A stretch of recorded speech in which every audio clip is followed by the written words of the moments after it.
The battle of the mind. There is a battle raging in the life of every human being today. It is a battle that has lasted since the beginning of time. This battle affects every family, neighborhood, community, society, and nation. Work into any organization or gathering of people, and the battle is there. Friends and loved ones may smile at one another, but they are all locked in this fierce battle. It is the battle of the mind. The mind is as wide and complex as the universe, with billions of information traveling through it like countless stars and galaxies traveling through the universe. The mind constantly receives different and usually conflicting or opposing thoughts on any and every subject.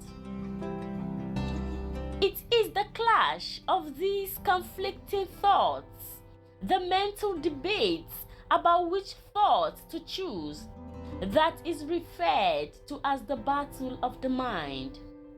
In other words, the battle of the mind is the struggle that goes on in our minds about the choices we should make in every given situation. If we make the right choice, we manifest right actions. If we choose wrongly, we manifest wrong actions. What we call choices begin as thoughts in our minds. It is in the mind that we struggle between good and bad thoughts, right or wrong choices. The mind and the will. The human mind is also the seat of the will. It is your will that determines the choices you make. Your ability to choose is what makes you uniquely human. Your power of choice is what distinguishes you from a machine or an animal. Machines, including robots and computers, can do great and amazing things, yet they can do nothing without being programmed or commanded. They cannot choose what they do. Animals, on the other hand, may act without being programmed like machines, but they also do not have the power of choice. Animals are motivated to act by their appetites and emotions. They eat when they are hungry, sleep when they are sleepy, and mate when it is their season to do so. You are different, yes. You have emotions and appetites like animals, but you also have the ability to choose to do the opposite of whatever your appetites and emotions suggest at any given time. As important as your appetites and emotions may be, it is the choices you make, choices which stem from your will, controlled by your mind, that determines the course of your life. So, it is your mind that controls your life. But then, where do thoughts come from? Thoughts are generated in the mind, but they can be stimulated by one or all of the following. Words. Words are the foods that nourish the mind. Words are powerful. The words you hear and the people you listen to will determine the course of your life.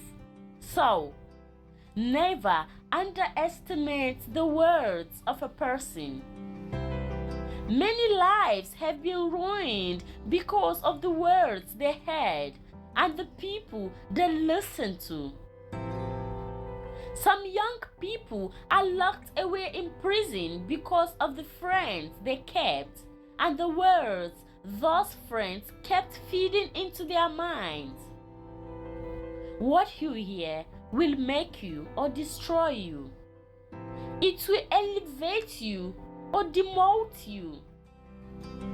People sit in classrooms listening to professors and teachers for years, and they graduate as lawyers, doctors, engineers, teachers, accountants, and the like. It is the words they listened to that made them so.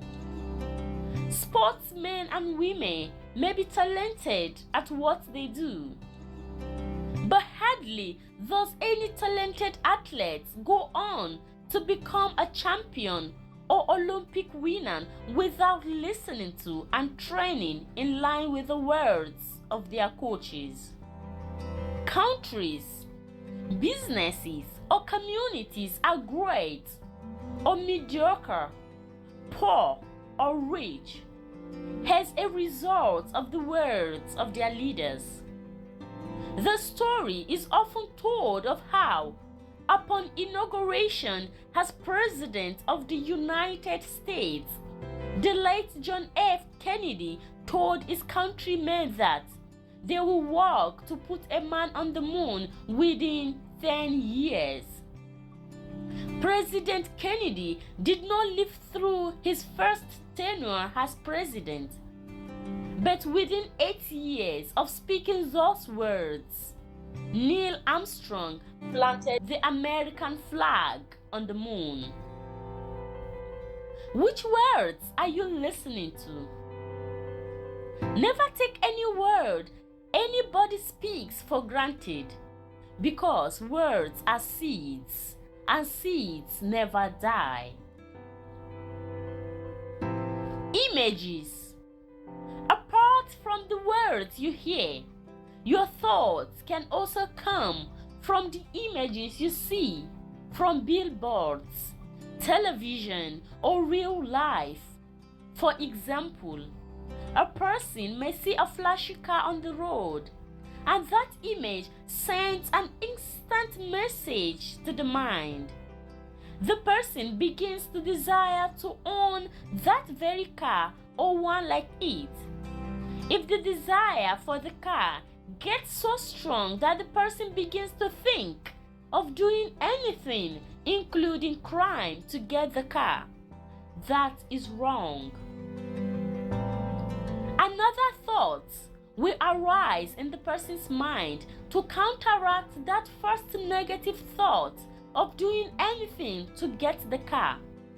That clash of thoughts is what the battle of the mind is about. That battle would not have arisen if the person never saw the car in the first place. You need to be careful about the things you see. The environment. The environment where a person lives. The people the person mixes with can also influence the thoughts of the person. The environment exerts influence on the mind in two ways.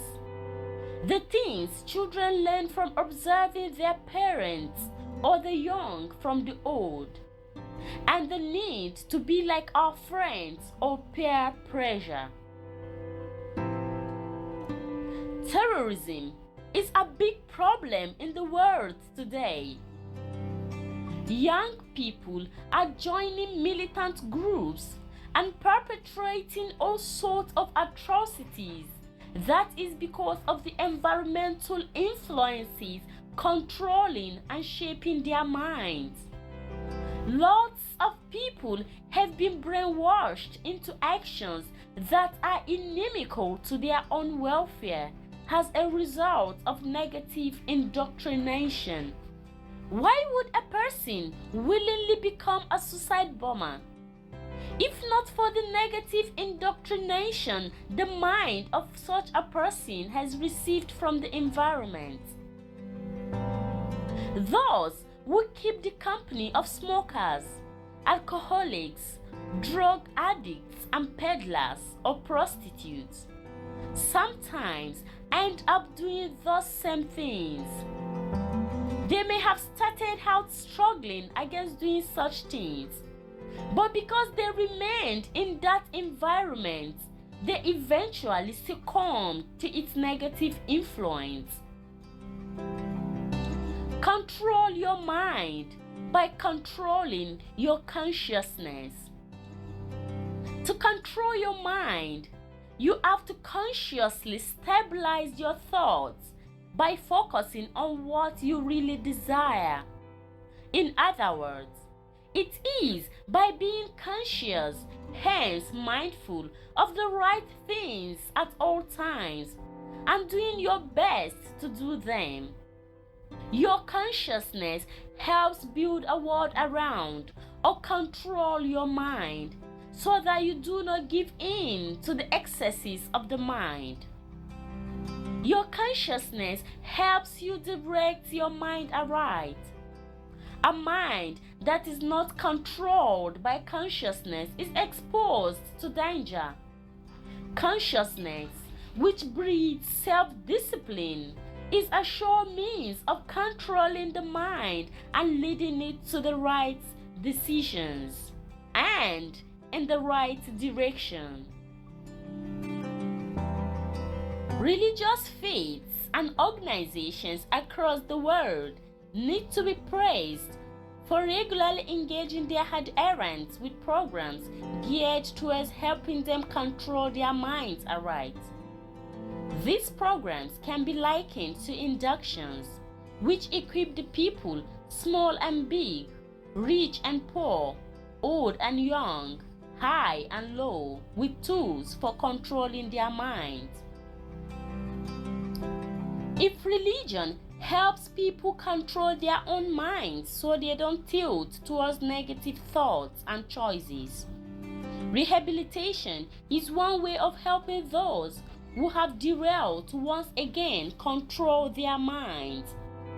That is why people whose minds have been captured by one addiction or the other are checked into rehabilitation homes.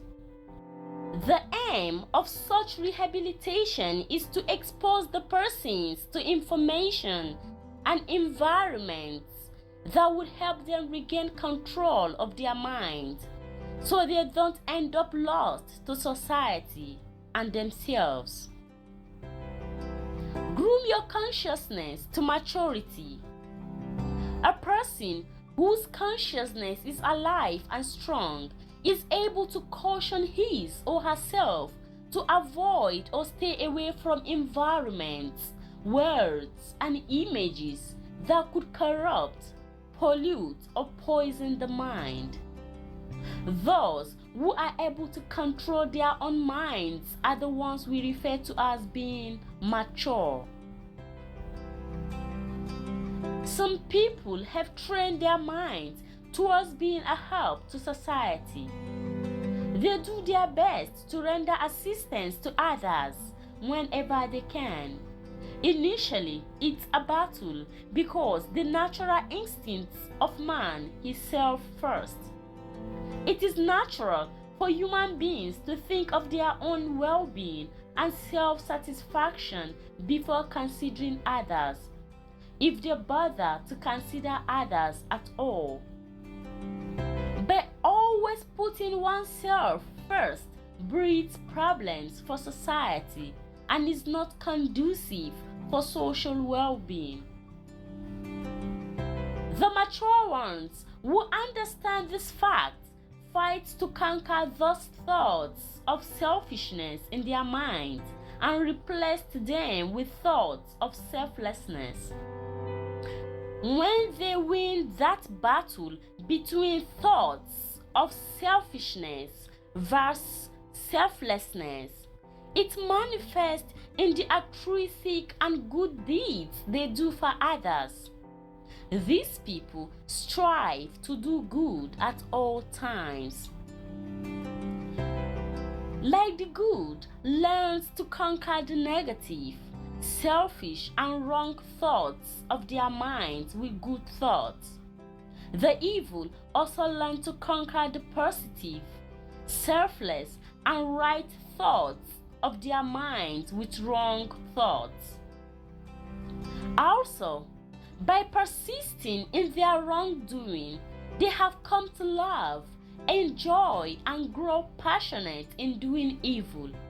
Secretly, they may admire the good people and wish to be like them, but their minds have become clouded by their selfish and evil thoughts. They have lost the battle of the mind and degenerated to the point where their minds are totally dominated by selfishness. Some diseases are byproducts of the battle of the mind. Sometimes the battle of the mind degenerates into medical conditions that affect the body adversely. For example, when the mind of a parent is stressed and overtasked by thoughts of the waywardness of a child, it can easily result in high blood pressure in the body of the parent. Some people have developed stroke and become paralyzed because of the different thoughts and worries that clouded their minds about business, family, or finance. Others have lost their life savings to fraudsters and suffered severe heart attacks while thinking about such losses. The physical actions we see exhibited by people are mere expressions, results of intense battle that had raged in their minds between two different thoughts.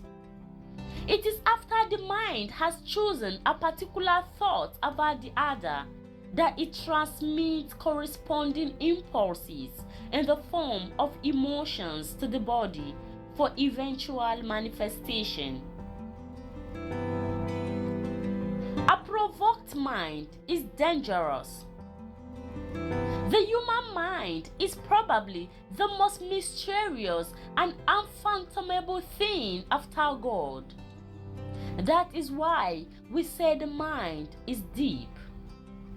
It is the mind of a selfish person that motivates him to take actions that hurt other people or make them angry. When a person tells you that he or she is not happy or angry with you, never take such a word lightly. Do everything you can to make peace with the person. You do not know the depths to which the mind of the person is willing to go to seek redress. It is cheaper to drop your pride and engage in peace dialogue with a person you have hurt than to go about with the mentality that they cannot do anything to you. The mind is unsatiable.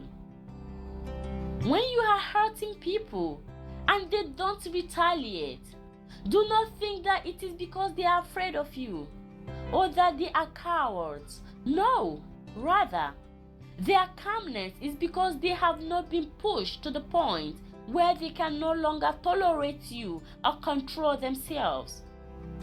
When you persist in mounting pressure on them, eventually you will drive them to the point where they lose their mind and damn the consequences. At that point, they will certainly retaliate, and often that retaliation can be very disastrous for you. Some people cannot tolerate. The moment you hurt them, they get back at you immediately. Some of such people can go as far as personally committing murder or hiring assassins to kill those who hurt them, sometimes for things that may even appear trivial. History is full of accounts of great generals, political leaders, kings, and presidents who, despite the sophisticated security apparatus and military might under their command, were assassinated by ordinary, harmless-looking people who felt aggrieved by the actions of such great people and were driven to counter-actions by their minds. Wives have killed husbands, and husbands have killed wives. Children have risen against parents, and parents against children. Friends have killed friends. It all depends on the mind of the people involved. So, if you have been arrogantly oppressing others, hurting them, and getting away with it, don't think that the other person lacks the ability to do anything against you. They are merely tolerating you because they have not taken it to mind or conceived the thought to kill or hurt you. Don't push them to the wall. In conclusion, make it a habit to expose yourself to only the right words and words that will stimulate your mind positively. Discipline yourself to make sure that you take only the right images into your mind. Surround yourself with people, books, messages that will feed your mind with positive information. Remember, every battle has a winner and a loser. It is usually the side with the best strategy and superior weapons that wins. If you are going to win the battle of the mind and become a person who adds to the progress and greatness of your society and nation, you will have to adopt strategies and build up a mental arsenal that will ensure that you constantly feed your mind with the right information while blocking out wrong ones. If you must win the battle of the mind, therefore, you must be committed to nurturing your mind with the right information from what you hear, see, and your environment. Right information nourishes your mind. A well-nourished mind produces right thoughts. Right thoughts will stimulate right choices. Right choices lead to right emotions. Right emotions will activate right actions. Right actions build up society. Written by His Royal Highness King Dr. Apollos Chu, the Egbere Merokori and One in Chair the 10th of Eleme.